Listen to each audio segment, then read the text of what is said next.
Jua-jua, horas, menjua-jua.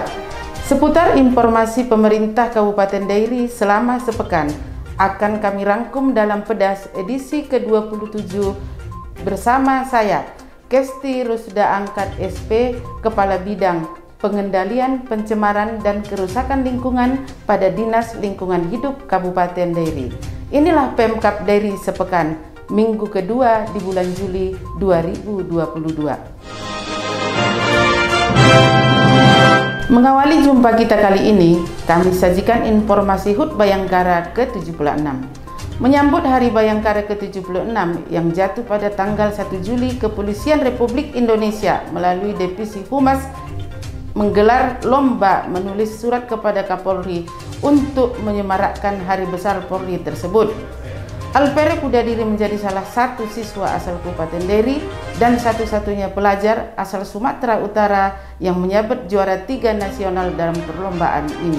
Usai menyabet juara 3 nasional lomba menulis surat untuk Kapolri, Alfere Kudadiri berkesempatan menyampaikan kabar baik ini kepada Bupati Dairi, Dr. Edi Kelengate Brutu, Senin 4 Juli 2022 di Pendopo Bupati. Pelajar kelas 6 SD Negeri Punguan Nauli Sitinjo yang didampingi kedua orang tua membacakan surat yang ia tulis yang membuatnya memenangkan perlombaan. Usai mendengar isi surat, Bupati pun merasa takjub atas isi dan kesederhanaan tulisan Alfere yang tidak merupakan kearifan lokalnya.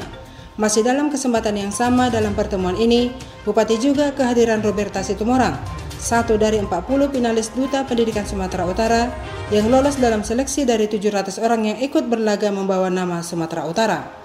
Bupati pun tak luput menyampaikan rasa bangganya akan pencapaian Roberta dan ikut mendoakan kiranya Roberta sukses dalam kompetensi tahap berikutnya dengan tetap demi membawa nama Kabupaten Dairi. Masih di tempat yang sama, Bupati juga mendapat kunjungan Kamaludin Yahya, Polisi Tumorang.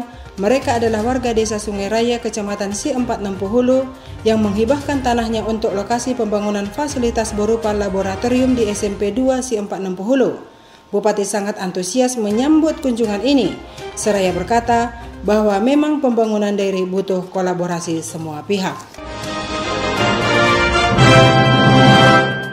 Masih seputar informasi HUT Bayangkara ke-76, Presiden Joko Widodo menjadi inspektur upacara pada apel peringatan HUT Bayangkara ke-76 Selasa 5 Juli 2022. Apel yang berpusat di Akpol Semarang ini diikuti langsung oleh Kapolri Jenderal Listio Sigit Prabowo dan diikuti secara virtual oleh Polda, Polres seluruh Indonesia. Kegiatan serupa secara virtual pun diikuti oleh Polres Dairi yang turut dihadiri oleh Bupati Dairi Dr. Edi Kelengate Brutu langsung di Mapolres Dairi. Dalam arahannya, Presiden Joko Widodo mengingatkan agar Polri mengedepankan rasa keadilan dan manfaat hukum yang positif bagi masyarakat dan menjunjung pencegahan dalam setiap kegiatan. Kepala negara juga meminta agar polisi tidak bertindak represif dalam penindakan tapi melakukan pendekatan humanis dan menjunjung hak asasi manusia. Sedangkan penegakan hukum sebagai upaya terakhir dalam hal ini harus sesuai prosedur. Usai upacara, Polres Dairi bersama seluruh jajarannya mengadakan resepsi Hari Bayangkara ke-76 di Aula Kamtipnas Polres Dairi Selasa 5 Juli 2022. Resepsi tersebut dihadiri oleh Bupati Dairi Dr. Edi Kelengate Brutu, Kapolres Dairi AKBP Wahyudi Rahman SH SIK MM, Ketua Pengadilan Negeri Sidikalang Monita Honesti Sitorus, perwakilan Kodim Dairi L Situmorang, serta anggota DPRD Dairi Manat Sigalingging dan perwakilan Kajari Dairi. Dalam sambutannya, Bupati Edi Brutu mengatakan dengan pencapaian yang sudah diraih Polri akan senantiasa berkeadilan dan humanis, dekat dengan masyarakat dalam memberikan pelayanan serta bersinergi dengan Forkopimda dalam menciptakan keamanan dan ketertiban masyarakat atau Kamtipmas yang kondusif. Secara khusus kepada jajaran Polri dan Forkopimda, Edi Kelengate Brutu menyampaikan ucapan rasa bangga karena telah berhasil bersama pemerintah untuk mengatasi pandemi COVID-19 khususnya di Dairi.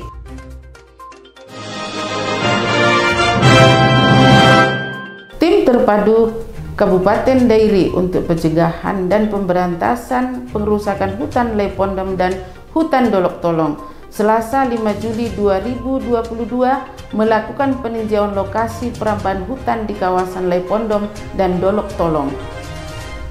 Tim terpadu terdiri dari Pemkab Dairi, Kejaksaan, TNI, Polri dan Dinas Kehutanan ini turun langsung ke lokasi dipimpin oleh Sekretaris Tim Terpadu Dairy, Bapak Amper Nenggolan. Tim Terpadu Kabupaten Deri untuk Pencegahan dan Pemberantasan Pengerusakan Hutan Lepondem dan Hutan Dolok Tolong melakukan penyisiran sejumlah lokasi perambahan hutan. Setidaknya ada 4 titik yang ditinjau. Pertama di perbatasan Dairi dengan Tanah Karo, Simpang 3 menuju Silai Sabungan, Simpang 3 Tanjung Beringin dan Dolok Tolong. Di lapangan tim terpadu menemukan sejumlah lokasi baru dilakukan perambahan hutan. Kemudian, tanaman yang siap segera ditanam dan alih fungsi hutan menjadi perkebunan. Aksi selanjutnya, Kepala UPT KPH 15 Kabanjahe, Solahuddin Lubis yang juga merupakan anggota tim terpadu mengamankan sejumlah barang bukti di lokasi, diantaranya tali dan pancang kayu digunakan perambahan hutan. Kemudian tim terpadu yang terdiri dari TNI, Polri, Kejaksaan untuk melaksanakan inventarisasi dan identifikasi kerusakan hutan Lepondem dan hutan Dolok Tolong. Lalu, tim terpadu turun untuk melakukan patroli di dalam kawasan hutan Lepondem dan Dolok Tolong.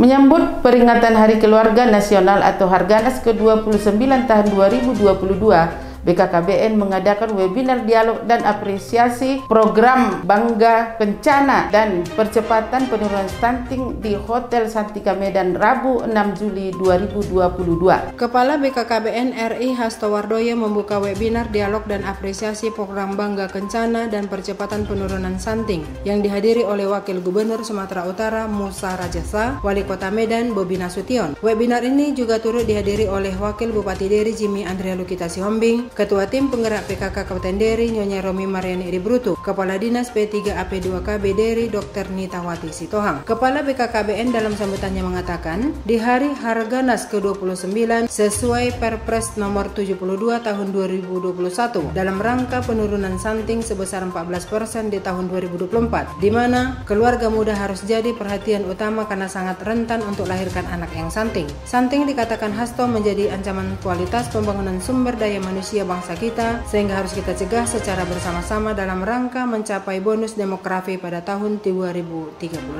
Sementara itu, Wakil Gubernur Sumatera Utara dalam sambutannya mengatakan, angka stunting di Sumatera Utara sebesar 25,7%, di mana target secara nasional di tahun 2024 menjadi 14%. Masih dalam rangkaian kegiatan serupa, Bupati Deri Dr. Edi Kelengata Bruto didampingi Ketua TP PKK Deri Romi Mariani Simarmata menghadiri puncak perayaan Hari Keluarga Nasional atau Harganas ke-29 tahun 2022 di Medan, Kamis 5 Juli 2022. Puncak perayaan Harganas bertema Ayo Cegah Stunting Agar Keluarga Bebas Stunting dihadiri langsung Presiden Joko Widodo, Ibu Negara dan sejumlah menteri. Bupati Deri Dr. Edi Kelengata Bruto mengatakan, Presiden Jokowi menyampaikan beberapa hal untuk menurunkan stunting di Indonesia. Selain itu, Presiden juga menyampaikan pentingnya kemandirian pangan untuk mencukupi kebutuhan gizi masyarakat, tetapi juga untuk mengantisipasi krisis pangan. Presiden juga mengajak seluruh keluarga di Indonesia, terutama di daerah-daerah pedesaan untuk bercocok tanam dan beternak. Presiden menekankan generasi penerus bangsa Indonesia penting untuk dipersiapkan dengan baik karena merupakan penentu wajah masa depan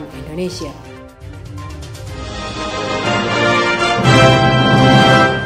Berikutnya kita beralih ke informasi OPD. Pelayanan Dinas Kependudukan dan Catatan Sipil Kabupaten Deri dinilai sangat baik, kilat dan cepat. Hal tersebut disampaikan Brida Situmorang, salah satu warga Deri, usai mengurus administrasi kependudukan di kantor Disduk Capil Deri Jumat 8 Juli 2022. Hal senada juga disampaikan warga lain yakni Tunggul Samosir.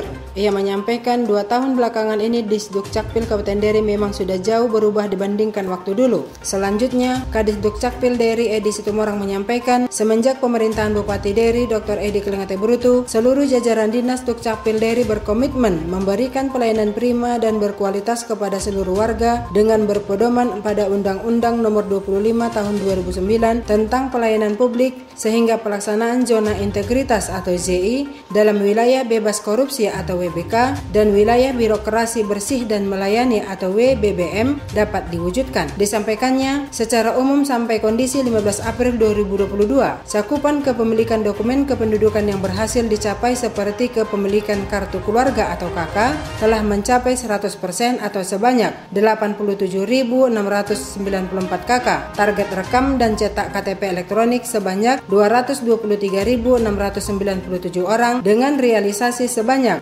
216.257 orang terekam atau capaiannya 97% dan realisasi kepemilikan KTP elektronik sebesar 216.876 atau 97%. Selanjutnya, target kepemilikan akta kelahiran usia 0 sampai 18 tahun sebesar 104.989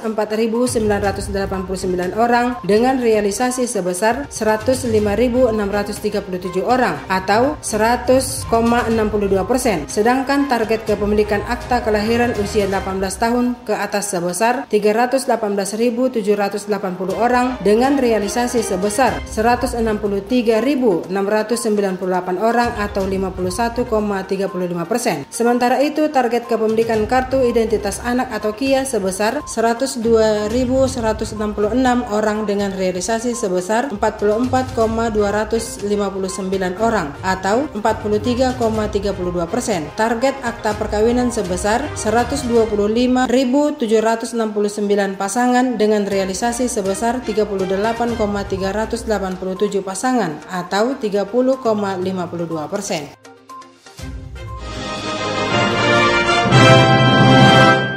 Berita selanjutnya, jelang perayaan Hari Raya Idul Adha 1443 Hijriah, Bupati Dairi Dr. Edi Keleng Ate Brutu menyerahkan 1 ekor lembu kepada panitia kurban Masjid Agung Sidikalang Sabtu 9 Juli 2022. Bupati Dairi Dr. Edi Keleng Ate Brutu menyampaikan rasa syukur dan harapannya kiranya hewan kurban yang diserahkan dapat bermanfaat bagi jamaah yang akan merayakannya esok hari.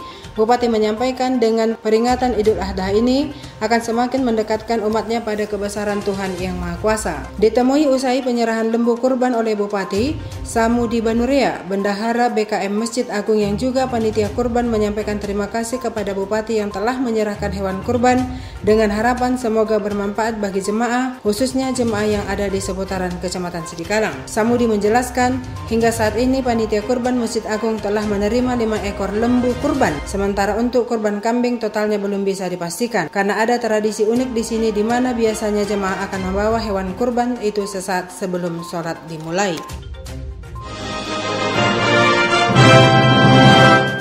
Bupati Dairi Dr. Edi Keleng Ate Brutu melakukan tendangan kick-off tanda dimulai turnamen Himpunan Pemuda-Pemudi Sumbul atau HIPSUKAP 2 Minggu 10 Juli 2022 di lapangan sepak bola Simpang 3 Kecamatan Sumbul. Bersama Bupati Dairi dalam kick-off tersebut turut hadir Wakil Bupati Dairi Jimmy Andrea Lukita Sihombing SH, Ketua Tim Penggerak PKK Dairi Nyonya Romi Mariani Edi Brutu, anggota DPRD Dairi Kian Munte, serta Camat Sumbul Tetap Lingga, Camat Pegagan Hilir, Camat Silai Sabungan, dan para kepala desa. Dalam sambutannya, Bupati mengatakan sepak bola adalah salah satu olahraga yang sangat digemari oleh seluruh masyarakat. Bupati sangat mengapresiasi kerja keras panitia yang gigih untuk mengadakan event ini dan pemerintah Kabupaten Dairi akan mendukung dengan penuh event tersebut. Bupati mengajak masyarakat untuk mempererat kebersamaan melalui event ini serta berharap turnamen ini sukses bukan hanya di panitia namun kepada masyarakat. Sebagai informasi seperti yang disampaikan Ketua Panitia Turnamen, terdapat 3 kecamatan yang ikut pertandingan diantaranya Sumbul, Pegagan Hilir, dan Silai Sabungan. Berbagai lomba yang dipertandingkan diantaranya sepak bola umum yang diikuti 16 tim, sepak bola emak-emak yang diperebutkan Piala Ketua PKK Dairi yang telah berlangsung untuk tahun kedua. Pelaksanaan turnamen ini dilakukan dalam rangka menyambut HUT RI ke-77 tahun 2022 mendatang. Informasi kick-off turnamen HIPSUKAP 2 tadi menjadi penutup perjumpaan kita dalam Pedas edisi 27 kali ini. Mari tetap patuhi protokol kesehatan dengan menerapkan 5M. Saya, Kestiro sudah angkat, dan kru yang bertugas undur pamit. Sampai jumpa di Pedas edisi berikutnya. Jangan lupa like, share, subscribe channel YouTube Dairi Cup TV. Jua-jua, horas, menjua-jua.